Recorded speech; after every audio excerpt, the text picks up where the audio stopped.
शिवरात्रि का पौराणिक इतिहास। त्रेता युग में भिला नाम का एक शिकारी रहता था। वह बहुत क्रूर, अधीर और गुस्सैल व्यक्ति था। उनका एकमात्र काम हिरणों का शिकार करना और उनका मांस बेचना था, और कभी कभी वह बिना कारण शिकार भी कर लेता था। परिणाम स्वरूप उसने अपने जीवन में बहुत सारे पाप जमा कर लिए थे। एक बार शिकारी के घर वालों ने उसे बताया कि घर में खाना नहीं बचा है और उसे जाकर किसी जानवर का शिकार करना चाहिए, तभी वे सब खा पाएंगे। यह सुनकर शिकारी धनुष बाण लेकर जंगल में चला गया। वह पूरे दिन पूरे जंगल में घूमता रहा, लेकिन उसे मारने के लिए एक भी जानवर नहीं मिला। थका मांदा शिकारी जंगल के बीच में एक तालाब पर जा पहुंचा। जल स्रोत को देखकर शिकारी ने मन ही मन सोचा, मुझे इस तालाब के पास इंतजार करना चाहिए, क्योंकि जब सूरज डूबेगा तो सभी जानवर यहाँ पानी पीने आएंगे और फिर मैं आसानी से उनका शिकार कर लूंगा। प्यास लगने पर शिकारी ने कुछ पानी इकट्ठा किया और पास के एक बेल के पेड़ पर चढ़ गया। धीरे धीरे समय बीतता गया और यह रात का पहला पहर था जब शिकारी ने अचानक एक हिरण को तालाब के पास आते देखा।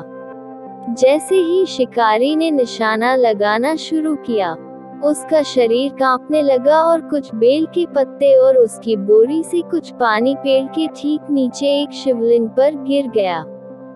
आशुतोष महादेव शिव ने प्रसन्न होकर शिकारी द्वारा बेलपत्र और जल चढ़ाना स्वीकार किया, और जैसे ही महादेव शिकारी की अनजाने में भेद से संतुष्ट हुए, शिकारी अपने सभी पापों से मुक्त हो गया।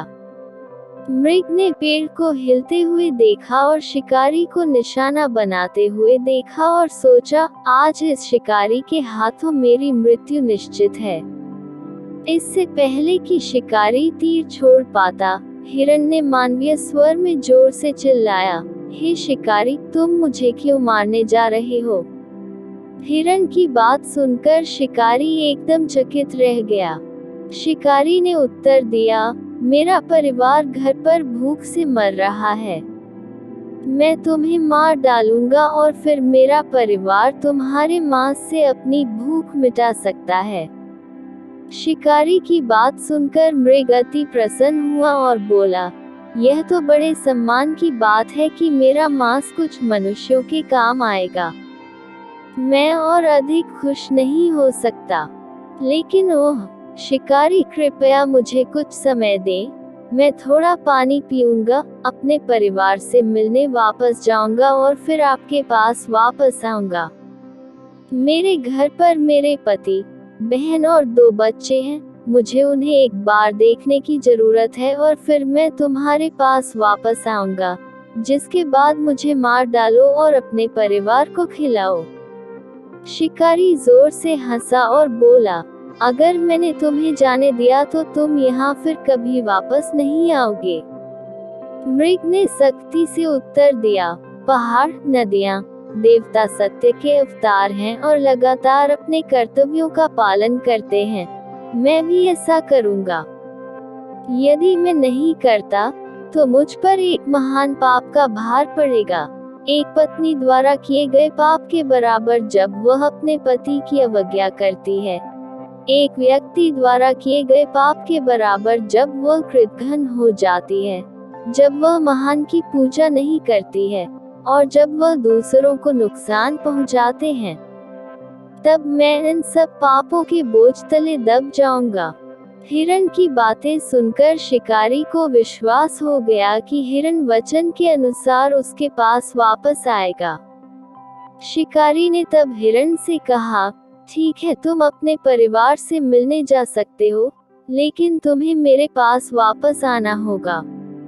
हिरनी बहुत खुश हुई और उसने शिकारी को धन्यवाद दिया और अपने परिवार से मिलने चली गई। इस प्रकार रात्रि का प्रथम प्रहर बीत गया। हिरण को छोड़ देने पर शिकारी के मन में द्वेष और द्वेष भाव छूट गया। रात का पहला पहर बीत चुका था और शिकारी हिरन के चले जाने के बाद भी बेल के पेड़ के ऊपर उसकी प्रतीक्षा कर रहा था। कुछ समय बाद हिरन की बहन उसकी तलाश में तालाब पर आई। हिरन को आते देख शिकारी खुशी से झूम उठा और फिर पेड़ हिल गया और कुछ बेल के पत्ते नीचे शिवलिंग पर गिर गए और शिकारी की थैली से कुछ पानी शिवलिंग पर गिर गया। इस प्रकार रात्रि के दूसरे पहर में शिव पूजा अनजाने में संपन्न हो गई। हिरनी ने अब शिकारी को अपना निशाना बनाते हुए देखा और उसे पता था कि उसकी मृत्यु निश्चित है। वह जोर से चिल्लाए, हे शिकारी, तुम मुझे क्यों मार रहे हो? शिकारी ने हिरन को उसके परिवार की स्थिति के बारे में बताया और कैसे उसका मांस उनकी भूख को शांत करेगा। शिकारी की बातें सुनकर हिरनी बहुत खुश हुई, लेकिन उसने शिकारी से कुछ समय के लिए कहा क्योंकि उसे एक बार अपने परिवार के पास जाना था, जिसके बाद वह निश्चित रूप से शिकारी के पास वापस आएगी। शिकारी खुश नहीं था।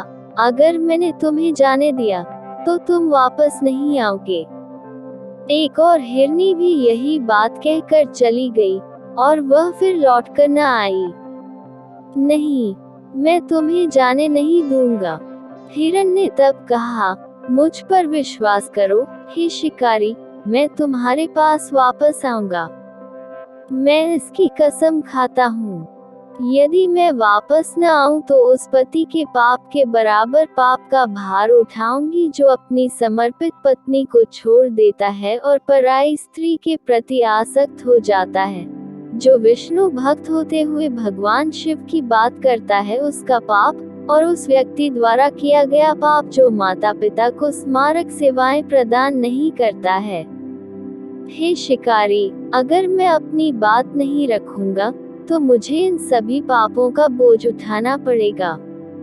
हिरन की बात सुनकर शिकारी ने हिरन को जाने दिया। इस प्रकार रात्रि का द्वितीय प्रहर व्यतीत हुआ। कुछ देर बाद तालाब के पास एक मोटा हिरन दिखाई दिया। वह पहले हिरन का पति था और अपनी पत्नी और भाभी की तलाश में था। तगड़े और स्वस्थ हिरन को तालाब के पास आते देख शिकारी ने तीर चलाया और निशाना लगाया। इस बार हिरन को मारने का निश्चय किया, लेकिन जैसे ही शिकारी तीर लगाने के लिए आगे बढ़ा, शाखा हिल गई और कुछ बेल के पत्ते और पानी उस पर गिर गए। नीचे शिवलिंग, और इसलिए अनजाने में शिकारी ने रात के तीसरे प्रहर में भगवान शिव की पूजा की। हिरन ने अब पेड़ के ऊपर बैठे शिकारी को देखा और कहा, मुझे पता है कि तुम मुझे मारने जा रहे हो और अब मेरी मृत्यु निश्चित है, लेकिन क्यों? शिकारी ने हिरन को बताया कि कैसे उसके परिवार के पास घर पर भोजन नहीं था और एक हिरन को मारकर उसने उनकी भूख मिटाने का इरादा किया। शिकारी की कहानी सुनकर हिरन भी प्रसन्न हुआ और यह जानकर प्रसन्न हुआ कि उसके मांस से मनुष्यों की भूख मिट जाएगी, लेकिन उसने शिकारी से एक बार अपने परिवार से मिलने के लिए कुछ समय मांगा। शिकारी इस बार हिरन को जाने देने को तैयार नहीं था क्योंकि उसे यकीन था कि हिरन उसके पहले के 2 हिरनों की तरह वापस नहीं आएगा। मृग ने फिर कहा, हे शिकारी, जो व्यक्ति अपने शब्दों पर खरा नहीं उतरता है वह झूठा होता है और झूठा व्यक्ति महापापी होता है। यदि मैं अपने वचनों पर खरा नहीं उतरा तो संध्या काल में मैथुन करने वाले का पाप, झूठी गवाही देने वाले का पाप, दूसरों का धन हरण करने का पाप, एक ब्राह्मण द्वारा किया गया पाप जो शाम को पूजा नहीं करता है, जो आपका नहीं है उसे लेने का पाप। हे शिकारी, अगर मैं वापस नहीं आया तो मुझे इन सभी पापों का सामना करना पड़ेगा। मेरा विश्वास करो, मैं वापस आऊंगा। और इसलिए शिकारी ने इस हिरन को जाने दिया। वापस हिरन के घर पर एक एक करके तीनों हिरन पहुंचे और अपनी कहानी साझा की। पहले हिरण ने कहा, मुझे शिकारी के पास जाना चाहिए, क्योंकि मैं सबसे पहले अपना वचन देने वाला था। वह अपनी बहन की ओर मुड़ी और बोली, मेरी अनुपस्थिति में मेरे बच्चों की देखभाल करना।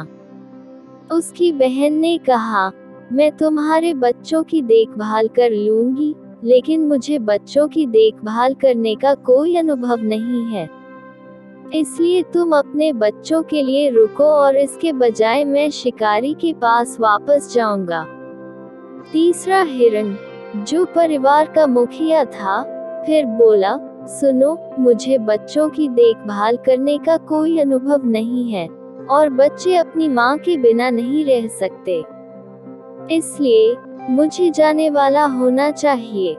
पूरा परिवार शोक में डूबा हुआ था और उनके लिए यह तय करना असंभव था कि शिकारी के पास वापस कौन जाए। इसलिए उन्होंने फैसला किया कि वे तीनों बच्चों को अपने पड़ोसियों की हिरासत में रखते हुए वापस शिकारी के पास जाएंगे। तीनों हिरण फिर से उस तालाब की ओर चल पड़े जहां शिकारी व्याकुलता से अपने शिकार की प्रतीक्षा कर रहा था। तीन हिरणों को अपने पास वापस आते देख उन्हें अपनी आंखों पर विश्वास नहीं हुआ। उनकी खुशी का ठिकाना नहीं रहा। शिकारी ने खुशी से कांपते हुए अपने मारने का हथियार तैयार किया, और जैसे ही उसने ऐसा किया, पेड़ हिल गया, और फिर से कुछ बेल के पत्ते और कुछ पानी नीचे शिवलिंग पर गिर गया। इस प्रकार शिकारी ने अनजाने में शिवरात्रि के चारों प्रहरों में पूजा की और एक ही पल में उसके सारे पाप धुल गए और उसने भगवान शिव का आशीर्वाद प्राप्त किया।